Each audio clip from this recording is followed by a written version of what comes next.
2 दिन पहले सुनने को आया कि हमें मोदी जी से मिलने का मौका मिल रहा है।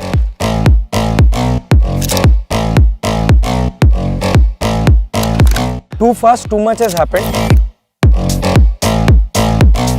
ये तो मुझे भी यकीन नहीं हो रहा है, सच्ची बताओ तो कि मैं यहाँ हूँ। वो एक्साइटमेंट अंदर रखना है ना, वो बहुत मुश्किल था मेरे लिए। तो पहले तो हमको देख के ऐसा लगा कि हमारे जो ड्रीम्स थे वो रियलिटी में बदल गए। आई थिंक ये वंस इन अ लाइफ वाला एक चीज़ हो गया जो मैं आई थिंक कभी नहीं भूल पाऊंगी। He is a global leader. Getting to meet him is insane.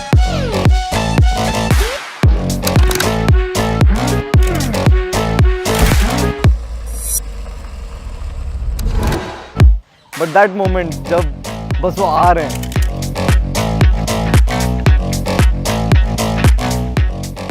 That was like heart beat stop हो जाने वाला मोमेंट था वो।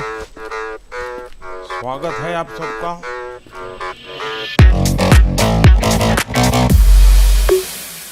Once he came and sat in front of us, I'm sure सब लोग wonder कर रहे थे, wait, is the same person जो हम टीवी पे देखते हैं। जब सामने बैठे थे तभी भी धक धक हो रहा था बहुत।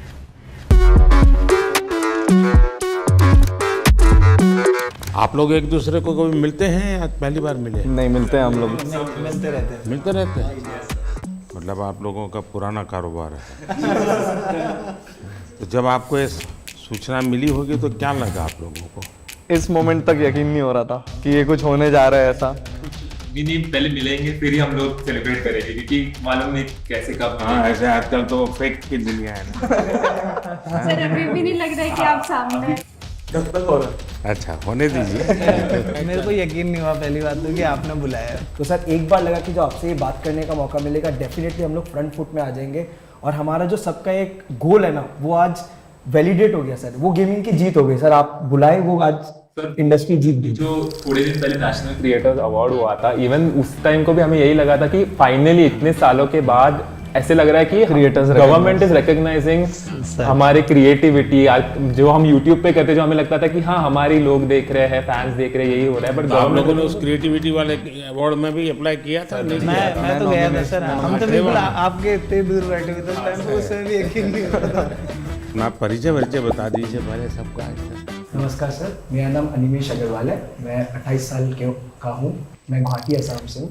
मैं बहुत ही यंग एज में पढ़ाई कर रहा था जब मैं सीए का। कोई यंग एज में पढ़ाई करता है? जी सर, वही मतलब कंपेयर टू कि अभी भी 28 साल का ही मैं खुद को यंग ही मानता हूँ, तो मैं और यंग की बात कर रहा हूँ।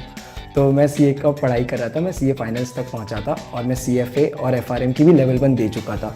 मैंने अपने माता पिता से 1 साल का ब्रेक मांगा था अपने पढ़ाई से गेमिंग के करियर को परस्यू करने के लिए। जब मैं 2018 में स्टार्ट किया, मैं सोच के घुसा था कि 1 साल मैं गेमिंग में पूरा दूंगा और कुछ बनने की कोशिश करूंगा। तो परिवार में क्या रिएक्शन आया?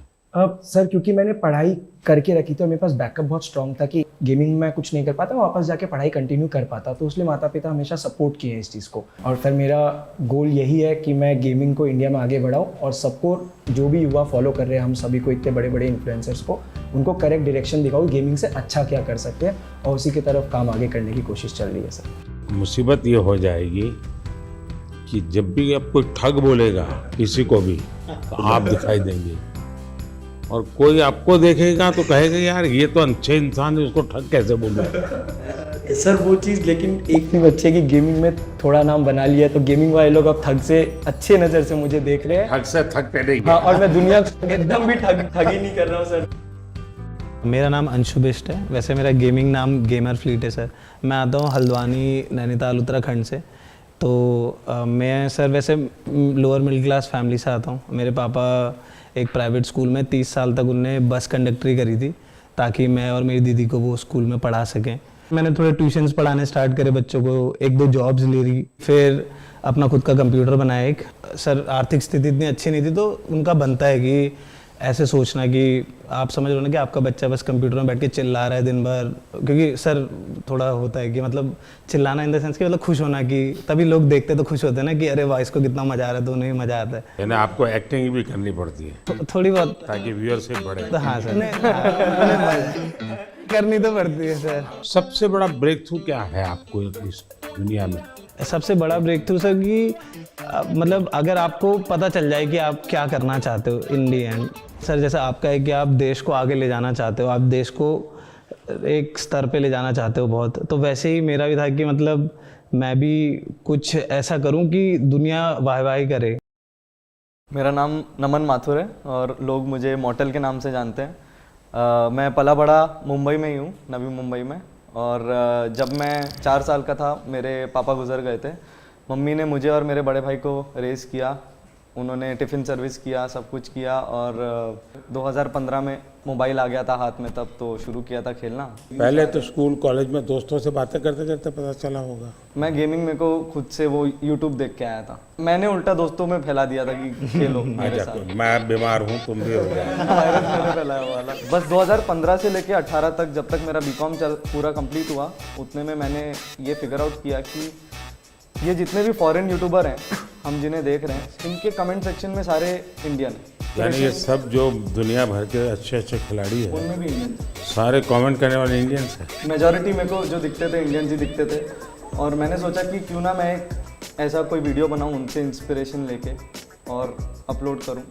और मैंने वो वीडियो 2018 में अपलोड किया और वो इंस्टेंटली वही वीडियो जो उस सोच से बना था वायरल हो गया।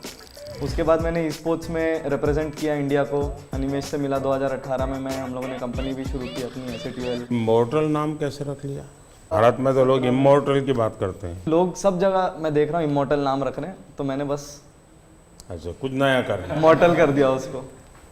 मेरा नाम पायल धारे है, सब लोग पायल गेमिंग के नाम से जानते हैं। मैंने इन सब के बाद स्टार्ट किया है एंड मैंने सोचा नहीं था कि मैं इंडिया की लीडिंग फीमेल क्रिएटर बनूंगी। मैं बहुत ही छोटे गांव से हूँ, मैं MP में एक छिंदवाड़ा करके जगह है, इंदौर के पास में ही है, तो मैं वहाँ की रहने वाली हूँ। मुझे गेमिंग में इंटरेस्ट था बट घर पे फैसिलिटीज़ नहीं थी। 12th तक भी हमारे पास घर पे फ़ोन नहीं था खुद का, तो गेमिंग में थोड़ा थोड़ा इधर उधर देखते रहते थे, या दोस्त के जो भाई वगैरह है वो कैफेज जाते थे गेम खेलने, तो वहाँ से थोड़ा बहुत नॉलेज आया कि गेमिंग भी कुछ होता है। तभी के टाइम पे यूट्यूब पे गेमिंग पॉपुलर होने लगी थी इंडिया में भी, तो मैंने सोचा कि क्यों ना मैं भी इसको एक ट्राई दूँ और लड़कियों को भी एक ऐसा ऑप्शन मिले कि इसमें भी आप करियर बना सकते हो। लड़कियों का इसमें आना कितना संभावनाएं बढ़ती है। फिर सबसे बड़ी चीज़ यही है कि पेरेंट्स बहुत घबराते हैं कि बाहर जाके काम ना करें, एंड कई फैमिली में थोड़े रिस्ट्रिक्शंस भी होते हैं कि बच्चियों को मौका नहीं दिया जाता, तो उनके लिए ये बहुत ही अच्छा स्टेबल करियर ऑप्शन है। एंड जब मैंने शुरू किया था तो मेरे पास भी 100-200 ऐसे लड़कियों के मैसेज आते हैं कि हमने आपको देख के स्टार्ट किया, तो सब थोड़ा घबरा रही हूँ मैं। हाँ थोड़ी छांट लीजिए फिर बात करते हैं। मेरा नाम मिथिलेश पाटनकर है, मेरा गेमर नेम मिथपैट है। मैंने जो ट्राई किया है कि हमेशा से यूनिक कंटेंट देना है, एंड आई थिंक उसी की वजह से लोग मुझे पसंद करते हैं। तो गेमिंग, एंटरटेनमेंट, मिमिक्री, ये सब मिलके मैं बनाता हूँ मेरे वीडियो। पूरा सलाड बना देते। मैं चाहता था कि इंडिया से एक ऐसा कंटेंट मैं बनाऊं जो बाहर के लोग भी देखें, लोग अप्रिशिएट करें। आज से 2 साल पहले एक स्ट्रीमी अवार्ड्स होता है, बोलते हैं कि this is one of the best award. So international category में I was the only Indian to get nominated, and Los Angeles में अवार्ड होता है, so I got that award. And I think that is also one of एक बहुत proud opportunity थी मेरे लिए ये। नमस्कार सर, मेरा नाम तीर्थ मेहता है, मैं भुज कच्छ गुजरात से हूँ और मैं 2014 से हार्टस्टोन नाम की एक गेम है उसमें compete कर रहा हूँ। तो भुज में ये बीमारी कहाँ से आई? सर ये तो ऐसा है ना कि हर कोने कोने में फैली हुई है अभी तो। लोग आपको कच्छ में जानते हैं कि ऐसे कुछ कर रहे हैं आप? हाँ, अभी तो मतलब बहुत सारे लोग लेकर के जाना पड़ता है। नहीं अभी तो क्या आप मुझे देखिए, मेरे पास तो ये है। हाँ मतलब इनिशियली तो किसी को पता नहीं था, बट जब से ये मेडल हासिल हुआ है तब से काफ़ी मतलब कहे तो सब पहचानने लगे हैं। हेलो सर, मेरा नाम है गणेश और लोग मेरे को SK रोसिया से जानते हैं और मैं बेंगलुरु से हूँ और मैं एक प्रोफेशनल ई-स्पोर्ट्स एथलीट हूँ। जो मैं जब से कॉलेज में मैं गया, दोस्त लोग ने मेरे को गेम को इंट्रोड्यूस किया और जब मैं खेला, अचानक से उधर जो भी लोग खेलते हैं उन सबसे अच्छा खेलने लगा। तो मेरे दिमाग में आया कि ये चीज़ मेरे को असली में मज़ा आता है करने में और इस पे मेरे को कुछ बड़ा करना है। मैं जब 17 ईयर ओल्ड था, मैं इंडिया को रिप्रेजेंट किया 2017 इंडोनेशिया में। तो जब मेरा सक्सेस मिला और मैं I could take the responsibility, मेरा माँ बाप का जो ड्रीम था घर बनाने का वो मैं कराया और दोनों को जॉब से रिटायर कराया और अभी सब रिलेटिव्स बोलती बस। आई वाज लाइक धक धक हो रहा था पूरा कि क्या बात करूँ उनके सामने, बट आज जब मिला आई जस्ट लाइक जो भी मन में है, जो भी मेरा स्टोरी है, जो मेरे को जानता है, वो सब बोल दिया मैं उनके सामने। एक साथ आप लोग कितने घंटे खेलते हैं continue? I think e sports athlete जो होते हैं वो दिन के 6 से 7 घंटे प्रैक्टिस के देंगे, क्योंकि वो उनकी पूरी रूटीन होती है। वो दिन में उठने का समय, गेम का समय, डाइट, सब कुछ होता है। कंटेंट क्रिएटर्स का सर अगर मैं बताऊँ तो आई थिंक सब लोग ऐसे होते हैं कि दिन में 12 घंटे सिर्फ सोच ही रहे हैं, और फिर हो सकता है वीडियो बनाने में वो 2 घंटे ही बन गए, या फिर वो 10 दिन तक नहीं बने। हमारे देश में क्रिएटिव की दृष्टि से गेम की दुनिया में कंट्रीब्यूशन कितना होगा? पिछले 2 साल में जो कंटेंट बन रहा है इंडिया में यूट्यूब पे, वो बहुत नेक्स्ट लेवल बन रहा है। लाइक सब ऑफकोर्स लोगों के पास फोन्स आ गए हैं, सबके पास अभी इंटरनेट एक्सेस आ गया है, तो हम लोग ऐसा नया नया कंटेंट देख रहे हैं इंडिया में जो आई थिंक वर्ल्ड में किसी ने बनाया नहीं है। मैं शौक हो जाता हूँ कि इंडिया में इतना सस्ता है, इतना मतलब अच्छा है। इवन फॉर एग्जाम्पल अगर गेमिंग बाजू में रखी तो एग्जाम्पल यूपीआई भी इट्स ऑल्सो सिस्टम जो बाहर इतना अच्छा नहीं, मतलब कोई सिस्टम नहीं है जो इंडिया में। It's a blessing. गेमिंग की दुनिया में आज करोड़ों बच्चे हैं, उनको ये मालूम है कि हमारे यहाँ इंटरनेट इतना सस्ता है, उसी के कारण उनके लिए अपॉर्चुनिटी बनी है। पता है? बिल्कुल सर, सर मैं तो खुद ही मानता हूँ सर कि आप पूछोगे ना, वो सबसे पहले बोलेगा फ्री इंटरनेट। यहाँ पे जो भी बैठा है हम सब, हमारी शुरुआत ही ऐसी हुई है सर। जिस तरह से free internet, cheapest internet I think India के टॉप 5 चीपेस्ट कंट्रीज में आते हैं। तो सर आज के दिन भारत में 15,000 गेम डेवलपर्स कहे जाते हैं, एंड 1400-1500 से ज़्यादा गेम स्टूडियोज भी है। सर वैसे तो भारत में अगर आप देखो जो गेमिंग है 5 से 6 साल पहले ही बूम होनी शुरू हुई। 2019 में आई थिंक मैं बोलता हूँ कि गेमिंग काफ़ी स्पीड पकड़ी, रफ्तार पकड़ा, और 2000 सब कुछ मेरे आने के बाद जी जी। एक ऐसी घटना बताइए किसी के साथ आपको गेमिंग के दरमियान कुछ हो रहा, आपने कहा और एक स्पार्क कर गया, ऐसा कुछ याद आता है? मेरे तो लाइव चैट में आया था, एक लड़का बोला था कि मेरा ब्रेकअप हो गया, तो मैंने बोला था कोई बात नहीं, तेरा भाई तेरे साथ है। देखिए, मान लीजिए कि मैं एक बिल्कुल स्टूडेंट हूँ और मुझे कुछ मालूम नहीं है ये गेमिंग की दुनिया क्या है। परसेप्शन का ही मुझे पता है जो ये बच्चे टाइम खराब करते हैं, पता नहीं दिन भर उसी में बैठा रहता है। मुझे याद है मैं परीक्षा पे चर्चा कर रहा था, तो मैंने ऐसे कहा कि ये कुछ बच्चे ने मुझे उलट पुलट पूछा, मैंने कहा तो ये पबजी वाला लगता है, ये पबजी वाला है क्या? वो तो मोमेंट था सर, जब आपने ये पबजी वाला है बोला था, तो मैं उस समय पबजी में ही रिप्रेजेंट कर रहा था इंडिया को, और मेरे रिलेटिव्स तब मेरे को ऐसे मम्मी को कॉल करके बोल रहे थे कि ये नमन को बोला था क्या? तब मैं इतने उस रिप्रेजेंट कर रहा था, तो वो सबको पता था, तो कहीं आपने मुझे तो नहीं बोला, ये डाउट आ गया सबको। ये एक ऐसा क्षेत्र है जो अननोन है। ऐसी स्थिति में क्या आप लोगों को क्या अनुभव आता है जब बच्चों से बात करते हो, उनके परिवार से बात करते हो? कोई तो माँ बाप ये थे कि तुम बंद करो, मेरे बच्चे को बिगाड़ रहे हो। ये तो सर अगर पेरेंट्स मिलते हैं हमें, पेरेंट्स यही बोलते हैं कि हमारे बच्चों को बोलो कि पढ़ाई करे, सिर्फ आपके वीडियोस देखते रहते हैं। तो मैं अच्छा, फिर वो काम भी आप ही को कहते हैं? बहुत बार न्यूज़ में देखा है कि पेरेंट्स का क्रेडिट कार्ड यूज करके बच्चों ने गेम्स में इन गेम पैसे होते हैं वो लिए, एंड वो चीज़ बहुत बड़ी न्यूज़ हो जाती है। उससे क्या होता है कि फिर हमें भी अफेक्ट हो जाता है उससे। राइट नाउ मेरा एक ही गोल है कि अगर किसी बच्चे को भी ई स्पोर्ट्स एथलीट बनना है या बहुत स्किल लेवल पे, टॉप लेवल पे खेलना है, उनको मैं कैसे गाइड करूँ, उनका पेरेंट्स को मैं कैसे गाइड करूँ, बिकॉज ये अवेयरनेस बहुत कम लोग के पास है। घर में ऐसा लगता है कि जैसे स्पोर्ट्स एक एक्टिविटी जरूरी है या डांसिंग सीखना माँ बाप चाहते हैं कि बच्चे को आना चाहिए, क्योंकि वो भी एक व्यक्तित्व के विकास का एक हिस्सा है, लेकिन ऐसी चीज़ों को प्रतिष्ठा मिलने में सदियों की एक पुरुषार्थ रहा है। अगर देखी जाए हमारा देश स्पोर्ट्स में हमेशा बहुत आगे रहा। आज के दिन भारत का one of the most popular sport cricket है, पर अगर 1983 वाली वर्ल्ड कप नहीं जीती तो मे बी सब लोग उतना क्रिकेट में नहीं जाते, और अगर मे बी देश में एक सचिन तेंदुलकर जैसे बड़े नाम नहीं आते तो सब लोग वो बनना नहीं चाहते। सर गेमिंग 5-6 साल पहले ही शुरू हुआ, और आज काफ़ी लोग हैं इंडस्ट्री में, कम्युनिटी में हमारे जैसे गेमर जिन्होंने भारत को रिप्रेजेंट करके नाम कमाया है। तो सर आई थिंक आज कोई गेमिंग के लिए अगर ये पूछे कि ये क्यों करना है, तो मैं उनको यही जवाब देता हूँ कि इसको आप साइड हसल रखिए। जो लोग सोचते हैं अनऑर्थोडॉक्स है, बेकार चीज़ है, टाइम वेस्ट कर रहे हैं लोग अपना, उसको करके आप प्राइम मिनिस्टर, अभी हम लोग प्राइम मिनिस्टर सर के रेजिडेंस में, तो वहाँ तक जाके उनसे बैठ के एक राउंड टेबल में बैठ के उनसे बातें कर सकते हो, तो वो बहुत अनरियल था। और फॉर श्योर लोग अब गेमिंग को एक अलग नज़रिए से देखेंगे कि हाँ ये भी कुछ है, और इसमें भी कुछ करा जा सकता है। एज अ गेमर मैं कहूँगा कि ये मेन इम्पोर्टेंट चीज़ जो पीएम सर ने मेंशन की कि डाउन द लाइन ग्रो करना है एक इंडस्ट्री को, तो उसमें एक पेरेंट्स का इन्वॉल्वमेंट बहुत ज़रूरी है। उनका वही पेरेंटल एडवाइस, पेरेंट्स की सपोर्ट करना, वो एक बहुत इम्पोर्टेंट फैक्टर है। आपकी दृष्टि से मुझे बताने जैसी कोई चीज आपको लगती है, यार आपके कुछ मन में प्रश्न है, तो आप क्या कोई रेगुलेटरी बॉडी हो सकती है? रेगुलेट शब्द ठीक नहीं होगा, वरना सरकार का स्वभाव होता है हर चीज में हाथ डालना। सरकार का मूल नेचर ये है। अब दो चीजें होती है कि या तो आप उनको दबाने की कोशिश करो, या तो कानूनी सारे बंधन लगा करके उनको अलग करो। दूसरा है कि आप चीज को समझो, समझ करके हमारे देश की रिक्वायरमेंट के अनुसार उसको मॉडिफाई करो, उसको कुछ कानून नियम व्यवस्था के अंदर ढांचा में लाओ, उसकी एक प्रतिष्ठा बढ़ाओ। अगर प्रतिष्ठा बढ़ जाती है तो फिर बुरा करने वालों को बहुत देर लगती है। मेरी तो कोशिश है कि देश की स्थिति इतनी आगे ले जाएं हम कि 2047 तक खास करके मध्यम वर्गीय परिवारों की जिंदगी से सरकार बिल्कुल बाहर निकल जाए, वरना ये कागज लाओ, वो कागज लाओ, ये दो, यहाँ क्यों गया, वहाँ क्यों गया, उसी में ही जिंदगी फंसी हुई है। सरकार की जरूरत गरीब को होती है, उसको मुसीबत के समय सरकार मिलनी चाहिए। सर आई थिंक एक चीज़ जो डेफिनेटली करा जा सकता है ईज़ ऑफ बिजनेस के लिए, सर ई स्पोर्ट्स को आइडेंटिफाई किया जाए।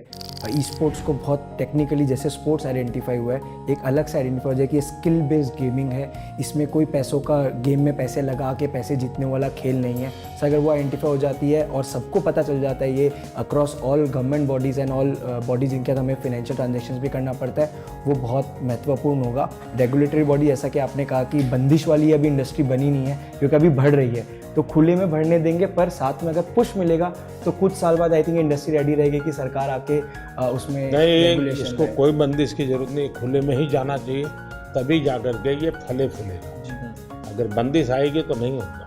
क्या आपको ये फेस करना पड़ता है गेमिंग एंड गैम्बलिंग, इन दोनों की लड़ाई आपके सामने आती होगी, तब आप कैसे हैंडल करते हैं? मतलब वो ऐसा समझते हैं कि हम जो फास्ट टाइम मानते होंगे, वेस्ट टाइम मानते हाँ हाँ, जैसे हम मतलब गेम्स खेलते हैं वो काफ़ी अलग रहती है, बट वो ऐसे समझते हैं अच्छा ये तो हम जैसे लूडो खेलते हैं वैसी कोई गेम हो गई, बट वैसा नहीं है। वो हम कह सकते हैं कि चेस जैसी एक कॉम्प्लेक्स गेम्स हम मोस्टली खेलते हैं, जिसमें बहुत सी मेंटल स्किल्स भी चाहिए रहती है, फिजिकल स्किल्स भी चाहिए रहती है। सर आरएनजी और स्किल बेस्ड गेम को बहुत हाई लेवल पे डिफरेंशिएट करें। सर आज भारत के एथलीट्स जाके ओलंपिक्स में प्रपोज है, एशियन गेम्स, कॉमनवेल्थ गेम्स में प्रपोज है। आप लोग एक काम कीजिए, ये जो क्या समस्या है आपकी, मुझे कभी मेल कर दीजिए मेरी ऑफिस में, एग्जैक्टली क्या प्रॉब्लम फेस करते हैं आप। इधर लाइक पेरेंट्स को जब उनके बच्चे लोग बोलते हैं कि गेमर बनना है, पेरेंट्स लोग को समझ में नहीं आता कि एक्चुअल गेमर क्या होता है, क्या करता है ये गेमिंग, मतलब गेमिंग गैम्बलिंग भी समझ जाते हैं। तो उसके रिगार्डिंग मोदी जी बहुत अच्छा एक्सप्लेनेशन किया कि गेमिंग अलग होता है, गैम्बलिंग भी अलग होता है, और हमने भी बहुत सारी चीज़ें एक्सप्लेन किया। अब इतने सारी मात्रा में बच्चे जुड़ चुके हैं, उनको आप रोक नहीं सकते हैं, तो उनको आप सही रास्ते पर ले जा सकते हो। तो सही रास्ते पर ले जाना है तो आपको लगता है डूज एंड डोंट्स, पढ़ाई करो, ये तो ठीक है, हम कह दिए तो पढ़ाई करो, और क्या क्या बातें आप सोचते हैं कि जिसको उसको केयर करना चाहिए? बच्चे बिल्कुल चाहते हैं कि यही करे, तो हम लोग सर, मैं तो हमेशा अपनी स्ट्रीम पे क्लियर बोलता हूँ, कोई भी आके बोले कि भैया मुझे भी आपके जैसा बनना है, तो मैं तो साफ बोलता हूँ भाई अगर तुम्हें मेरे जैसा बनना है तो जैसे मैं चला वैसे चलो। मैंने कॉलेज किया, कॉलेज के साथ किया, मैंने जॉब करी, मैंने जॉब के साथ किया, जब तक नहीं चला मैंने ऐसा नहीं करा कि सब दुनियादारी छोड़ के मैं बस लगे रहा कि नहीं यही काम करेगा, यही काम करेगा। आज के टाइम पे गेमिंग और ई स्पोर्ट्स, मतलब उसमें दो कैटेगरी आती है। जैसे ई स्पोर्ट्स में आप कम्पीट करते हो, और कंटेंट क्रिएशन में ऐसा है कि हम गेम के अराउंड वीडियोस बना रहे हैं, उसमें चार दोस्त मिलके कुछ फन कर रहे हैं, तो वो लोग देखना पसंद करते हैं लाइव स्ट्रीम में। जो मैं समझ रहा हूँ आपकी बातों से, 3 स्टेज है। एक तो है जो गेम खेलने के लिए आने वाला खिलाड़ी, दूसरे वो लोग हैं जरा क्रिएटिव माइंड के हैं, तो उस गेम उसका लाइव स्क्रीनिंग ये वगैरह करके के बाद में एक छोटा सा वीडियो बनाना, इसमें थोड़ा रंग भर देना वो। और तीसरा जो महत्वपूर्ण है कि गेम इटसेल्फ बनाना। कैसी हमारी जो गेम्स हैं जो बनी है अब तक जो आई है उसकी क्या? तो अभी आई थिंक 2020 में आपने स्टेटमेंट दिया था कि मेक इन इंडिया की इंडिया के अराउंड गेम्स बनाने प्रमोट कर रहे हैं आप, तो उसके बाद आई थिंक काफ़ी इम्प्रूवमेंट आया है उसमें, और जो वो पूरी इंडस्ट्री है उसमें भी काफ़ी स्कोप बढ़ा है। हिंदुस्तान की कौन सी थीम है जो लोगों को आकर्षित कर रही है, या आप लोगों को लगता है कि ये क्लिक कर सकती है? क्योंकि जो वेस्टर्न वर्ल्ड की आती है उसमें तो मारो काटो दौड़ो भागो यही आता है। जैसे हमारे पंचतंत्र है, क्या कभी किसी ने उसमें माइंड अप्लाई किया है? अभी डेवलपमेंट में जो बोर्ड गेम्स हमारे पुराने खेले जाते थे, जैसे अष्टो चौकड़ी करके एक गुजराती में हम छोटे से तब से वो गेम खेल रहे, तो अभी उसके जो है वो डिजिटल वर्जन्स अभी रिलीज़ हो। बाकी यही है कि हमारी जो मिथोलॉजी है जो उसके अराउंड काफ़ी गेम्स डेवलप हो रहे हैं। दुनिया आज एक बहुत बड़ी चर्चा करती है ग्लोबल वार्मिंग की, क्लाइमेट के इश्यूज हैं। दुनिया में अलग अलग तरीके अपनाए हैं। मैंने दुनिया के सामने अलग विषय रखा है। मैंने कहा है मिशन लाइफ, और लाइफ शब्द से मेरा मतलब है लाइफस्टाइल फॉर एनवायरनमेंट। अगर मान लीजिए मैं एक ऐसी गेम बनाऊं जो क्लाइमेट की चैलेंज को कैसे हम मिट करेंगे, कौन से रास्ते होंगे, किस किस रास्ते से जाएंगे, किस रास्ते से ज़्यादा सफलता मिलेगी, सरलता मिलेगी। जैसे मानो स्वच्छता के विषय को लेकर के ही गेम बने और हर बच्चा खेले। भारत के जो वैल्यूज़ हैं वो नई पीढ़ी उसको जीना सीखे, उसका महत्व समझे और उसको बैकग्राउंड इन्फॉर्मेशन मिले। जैसे हम सभी को गेमिंग इन्फ्लुएंसर्स कहा जाता है, वैसे ही आप इंडिया के सबसे बड़े इन्फ्लुएंसर हैं, जिसकी बात सब सुन के मानते भी हैं। जब आपकी ये बात बाहर आएगी तो मुझे लगता है 100% लोग इस वे में सोचेंगे। सर यहाँ पे जो आप कह रहे हो ना, वैसे एक कैटेगरी है, जैसे शूटिंग गेम्स हो गए, वैसे एक कैटेगरी है गेम्स फॉर चेंज करके, जिसमें जैसे आपने जो ग्लोबल प्रॉब्लम्स बताया, या फिर ऐसे छोटे छोटे जैसे अफ्रीका में ऐसी बहुत सी कंट्रीज है जो स्पेसिफिकली वहाँ की पॉवर्टीज़ कम करने के लिए या वहाँ के कोई जो लोकल इश्यूज़ है उसको अवेयरनेस उसके लिए बढ़ाने के लिए ऐसी गेम्स स्पेसिफिकली स्टूडियोज़ बनाते हैं। तो आई थिंक ऐसे गेम्स इंडियन स्टूडियोज़ भी कैचअप कर सकते हैं। मुझे विश्वास है कि डाउन द लाइन 2-3 साल में तो ऐसे गेम्स आएंगे भी और वो आगे जाके पॉपुलर भी होंगे, जो कहेंगे हम कि सिर्फ इंडिया के भी नहीं बट ग्लोबल प्रॉब्लम्स को भी एड्रेस करेंगे। मुझे उनकी एक बात जो बहुत अच्छी लगी एंड शायद मैं भी उस चीज़ को बहुत ज़्यादा कैरी फॉरवर्ड करूँ, अपने ऑडियंस तक भी पहुँचाऊँ, वो ये रहेगा कि आप गेम डेवलपमेंट में घुसो, थोड़े से ऐसे गेम्स डेवलप करो जो हमारे कल्चर या इंडिया कैसे चलता है या हमारा क्लाइमेट या व्हाटएवर ज्योग्राफी, इन सब चीज़ों को देखकर ऐसे गेम्स बनाओ एंड उन चीज़ को हम लोग पुश करने की पूरी कोशिश करेंगे। तो I guess this is something that I would take from him.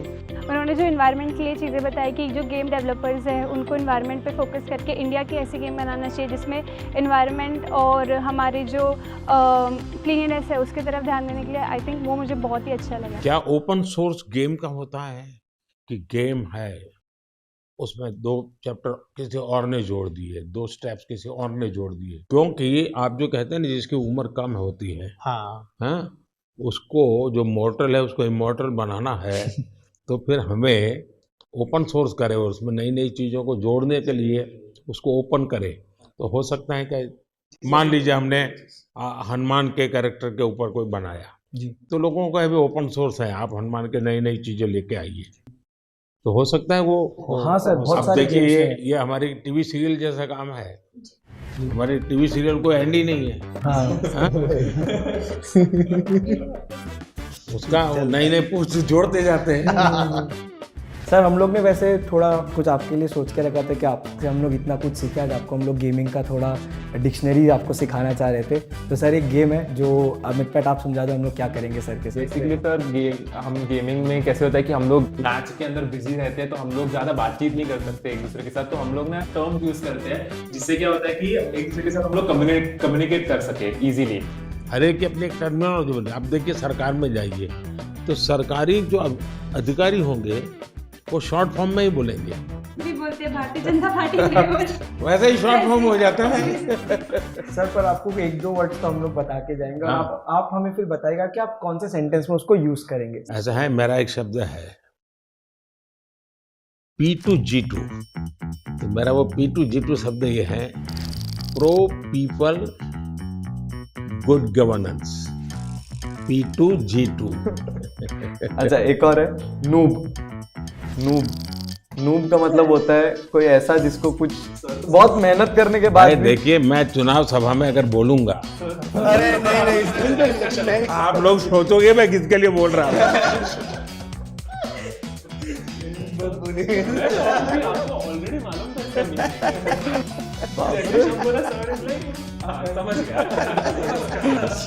अगर मैं बोल दूंगा बोल दो तो लोग कि उसके लिए बोला है। ग्राइंड करके एक वर्ड होता है, तो ये तो खैर आप गेम में भी इस्तेमाल कर सकते हो, आप कहीं भी इस्तेमाल कर सकते हो। ग्राइंड मतलब सर मेहनत करना हो गया बेसिकली। जैसे अगर मैं माइनक्राफ्ट खेलता हूँ तो मुझे उसमें एक एक चीज़ सीखने के लिए ग्राइंड करना पड़ता। तपना सर, तपना, हिंदी में आसान भाषा में तपना। और दूसरा है सर GT है, गोट टू है। मतलब हम जनरली कोई भी गेमिंग सेशन एंड करते हैं तो दोस्तों को कहते हैं कि अभी मैं क्लोज कर रहा हूँ, जाना है, तो हम टाइप करते हैं GT। गॉट टू चलो AFK मतलब अवे फ्रॉम कीबोर्ड, यानी कि आप गेम खेल रहे हो, 4 लोग एक टीम में एक साथ खेल रहे हैं, अचानक से मम्मी ने बुला दिया कि खाना रेडी हो गया, तो वो फोन इधर ऐसे छोड़ के जाएंगे तो वो मतलब गेम में हार जाएंगे। तो टीम मेंबर्स आके हमें, अगर हम चाहते कि टीम मेंबर्स को समझे कि सुनो मैं जा रहा हूँ लेकिन मेरी जगह तुम लोग लो, तो हम लोग AFK लिखते हैं, अवे फ्रॉम कीबोर्ड। मतलब मैं नहीं हूँ पर तुम लोग संभाल लो। यानी एक दूसरे को कह कर के जाते हैं, इतनी डिसिप्लिन फॉलो करते हैं। और सर सबसे बड़ी चीज आपको कूलेस्ट PM कहा जाता है हमारी साइड में। अगर आप देखिए लाइव चैट में भी कहते हैं कि सबसे कूल अगर कोई है तो वो हमारे PM है। एंड आप जैसे मतलब हमारी और आपकी उम्र में काफी डिफरेंस है, लेकिन फिर भी एक नहीं, आपने किसने बताई ये मीडिया में सब आता है, वो सच मत मानो। हाँ मतलब सर आपकी जेंजी है हमारे। हाँ, मैं कलर करके बाल वाइट रखता हूँ ताकि जहाँ लोगों को लगे कि मैं बैठा हूँ। आपने एक, मुझे याद है, मुझे बहुत बार गई थी यूट्यूब फैन फेस्ट में, आपने जब सर सिंपल चीज वही लाइक शेयर सब्सक्राइब, सब लोग पागल हो गए। आप लोग को कूलेस्ट PM को गेमर टैग देना चाहिए। हम लोग सब गेमर्स के नाम है, सर का कोई नाम नहीं है। नाम सर इंडिया ने मुझे बहुत पहले से नाम दे के रखा है, डबो। तो वो हम लोग क्या कहते हैं, नमो OP। Sir OP is Overpowered। और आपको सबसे ज्यादा ही overpowered। सबसे ज्यादा पावर। सर अभी कुछ आपके साथ गेम्स चलिए। सर हम बहुत एक्साइटेड है आपको गेमिंग सिखाने के लिए। आपको ये पहनाता हूँ। हाँ लूज, फुल तो सिर्फ हाथ मूव करना है, हाँ आगे पीछे मत। जोर से मारिए, हाँ मारिए। मतलब फर्स्ट गो में जिस हिसाब से उन्होंने किया, we were mind blown. India के सब गेमर आज खुश हो गए हैं। वाओ, कैसा था आपका अनुभव ये खेल के? अच्छा ही है, लेकिन जब आप इतनी जल्दी अडैप्ट भी कर लिया, से एक्सपेक्ट नहीं किया था मैंने। आप लोगों से ट्रेनिंग लिया। ये देखिए राइट नीचे आना है ना। किसी को नहीं मिल सकता, उतना मुश्किल है मिलना। जो मौका हमको मिला तो this will be the best moment of my life where we played games. आप अंदर चले जाइए यहाँ से। देखिए अब यहाँ पे आ गए आप, स्पीड भी बढ़ चुकी है अब। मैं बहुत खुश हूँ क्योंकि ये एक इंडियन गेम है, फर्स्ट टाइम मतलब सर खेल रहे हैं। माधुर भाई क्या बात है, पहुंच गए। गेम इतनी ही है कि नहीं गेम तो बहुत बड़ा है। इनको मिलेगा एक त्रिशूल मिलता है यहाँ पर, तो वो त्रिशूल लेके फिर उनको आगे बढ़ना होता है। ये देखिए ये त्रिशूल है यहाँ पे, तो जैसे ये इन्होंने ई दबाएंगे तो इनको ये त्रिशूल मिल जाएगा। अब इनको पहला हथियार अपना वेपन मिल चुका है। अब ये लेके वो आगे लॉर्ड विष्णु एंड माँ दुर्गा के गाइडेंस से अपने भाई को बचाएंगे। ये पूरे गेम का शुरुआत और पहलू है। एक बात तो है, हम लोग इतने टाइम से इंस्पायर कर रहे हैं लोगों को गेमिंग करने के लिए। आज आपने हमारे जितना इंस्पायर एक दिन में कर दिया। यानी आप लोगों का कितना समय जाता होगा इसमें देखता हूँ। सर आपको कैसा लगा आज गेमर्स से बात करके? मैं अभी नया हूँ इस दुनिया में, तो मैं बहुत सोचूंगा इस पर। युवा पीढ़ी का भला भी हो जी, और इसका एक पॉजिटिव क्रिएटिव उपयोग कैसे हो। मुझे ऐसे, मैं चाहता हूँ हमारे लोग इसमें आगे जाए और हम दुनिया में चीज़ों को लेके जाए। सो सर अभी हम लोग स्टम्बल गाइस करके गेम खेल रहे हैं, तो कोड है, रूम कोड है सबका 982 हाँ 981। Okay, join everyone. जॉइन। ऐसे इस गेम में कैरेक्टर्स होते हैं जिनको आगे आगे जाना होता है, रेस होती है, ऑब्स्टैकल्स होते हैं। आपके कैरेक्टर का नाम नमो है। या ये जॉयस्टिक है, हाँ ये सर आपका कैरेक्टर है और ये जंप बटन है। मैं पूरा दिमाग खपाऊंगा जरा। अगर आप इसको ऐसे फिंगर रख के मुंह ऊपर की तरफ करोगे तो आगे की तरफ मैं आगे जाता हूँ। सर हुए सर आप तो इसको आप यहाँ पे सर हाथ रखिए और इसको टच स्क्रीन के जैसे ऊपर की तरफ कीजिए। चलिए सर, चलिए। अच्छा इधर जंप करना है, जैसे ही नीचे जाएगा राइट वाला बटन दबाना है आपको। चलो कोई बात नहीं, बहुत बढ़िया, बट बहुत मजा आया, बहुत मजा आया बहुत मजा आया। गाइस सर से सक्सेसफुली हमने मोबाइल गेम खिलवा स्पीक इन इंडिया। भगवान करे मुझे इसकी आदत ना लगे। सबके साथ सर ये तो बनता है। हम लोग कुछ चीजें लाए थे आपसे साइन कराने के लिए जो हमारे गेमिंग से जुड़े। आप 2 मिनट विराजमान हो जाते तो टेबल पे। For sure, NaMo OP. आप लोग एक काम शुरू कीजिए, हर एक को कहिए कि खुद की सिग्नेचर अपनी मातृभाषा में करें। लोग अब गेमिंग को एक अलग नजरिए से देखें कि हाँ ये भी कुछ है और इसमें भी कुछ करा जा सकता है। ये पहना दीजिएगा। अच्छा इसको पहनोगे? शाबाश। Thank you sir, thank you.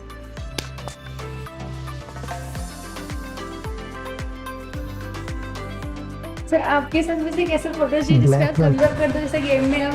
हाँ चलिए।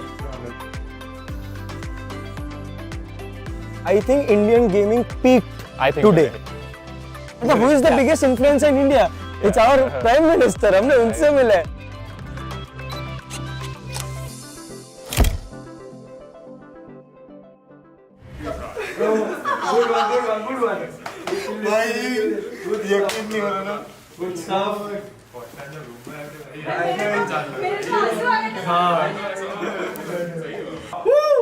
मजा आ गया।